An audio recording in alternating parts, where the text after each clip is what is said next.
Floor 13A. My name is Elias Ward. I used to work for a firm called Verelium Systems, headquartered in a tall, silent structure that pierced the fog of our city, Neuralis. You won't find it on any map. And if you do, don't go looking. The building, known only as Verelium Tower, was 20 stories high, at least, that's what the blueprint claimed. From the outside, it looked ordinary. A little grim, maybe. Stone facade, Art Deco edges, a rotating brass door that squeaked with age. The elevator, a wrought iron cage with a humming core, was one of the oldest in the city. It groaned with each floor, like it was resisting the act of climbing upward. Inside, the panel displayed buttons from 1 to 20, skipping only one number, 13. A standard superstition, or so they said. But then came 13A. It wasn't there before. The first time I saw it was a Tuesday. I remember because we always had stale lemon cake in the break room on Tuesdays. I'd worked late that night, updating performance indexes on something called the neural sorting algorithm. Whatever it was far above my pay grade. When I stepped into the elevator, alone, I reached for 14. But right beside it, wedged between 12 and 14, was a new, slightly recessed button, 13A. The label was brass, aged, and unlit. At first, I thought it was a prank. Maybe some bored maintenance guy decided to mess with us. I chuckled, ignored it, and pressed 14. But the elevator didn't move. It just waited. Then, without my hand touching it, the button for 13A lit up. And the elevator descended. Not ascended. I should have stepped out. I didn't. The lights flickered, humming in time with the cables. The numbers on the panel glitched, jumping from 12 to blank, then to a glowing 13A. When the doors opened, I saw nothing. A dark hallway. Concrete floor. Unfinished walls. And a faint buzzing, like insects crawling just beyond the light's edge. I didn't step out. Not then. The doors closed on their own and the elevator returned to 14, like nothing happened. I told my supervisor the next day. She looked at me with tired eyes and said, "Happens to some of the new hires. Just skip your late nights, Elias." New hires. I wasn't new. Over the next few weeks, I heard rumors. Disappearances.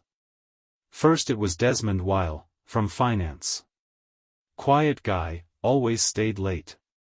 Never returned after Monday. Then Iris Beck, my cubicle neighbor. Left for a smoke, never came back. No one talked about it. HR said they relocated. But their desks stayed empty. Their mugs remained on the shelf. Their names faded from the email chain, like dust swept under a rug. And then I started seeing the button appear more often. At first, only at night. Then, even in daylight. Always the same, press 14, and 13A would light up instead.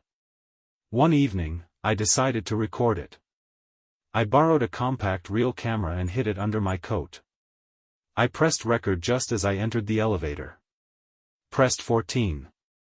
The button for 13A lit up. But this time, the descent was longer. The humming grew deeper. The light dimmed. When the doors opened, I stepped out.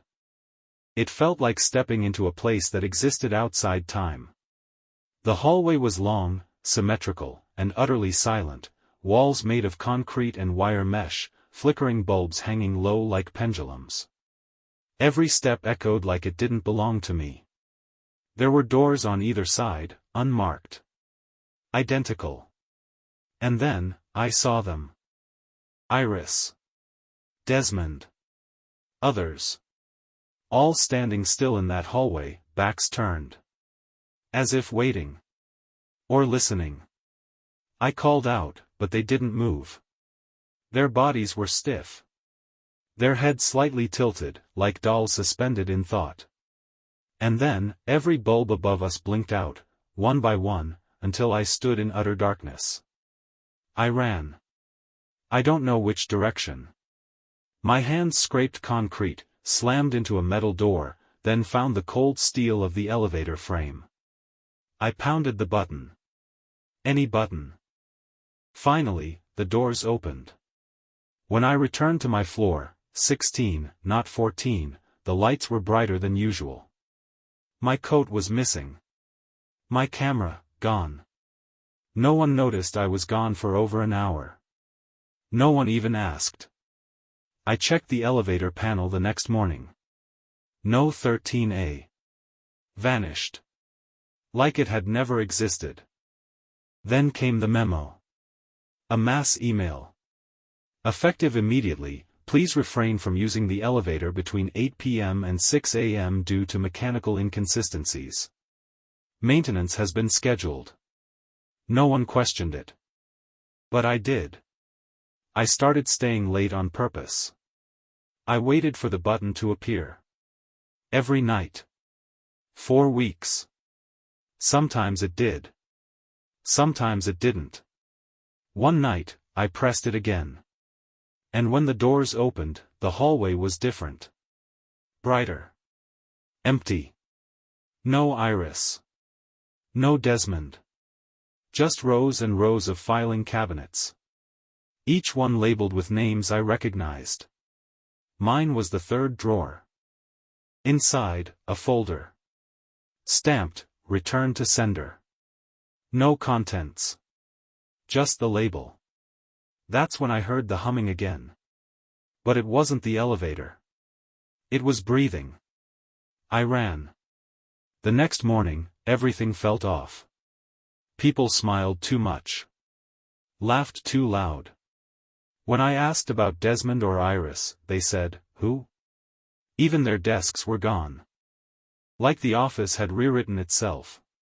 Even my emails had changed, conversations replaced with blank threads, like no one had ever spoken to me at all. I handed in my resignation. But they didn't accept it. Said I was already off the roster. That's the moment I knew. I never came back from floor 13A. I'm not sure who I am anymore. Or where I am. Sometimes, I wake up in the break room with lemon cake on the table and no one around.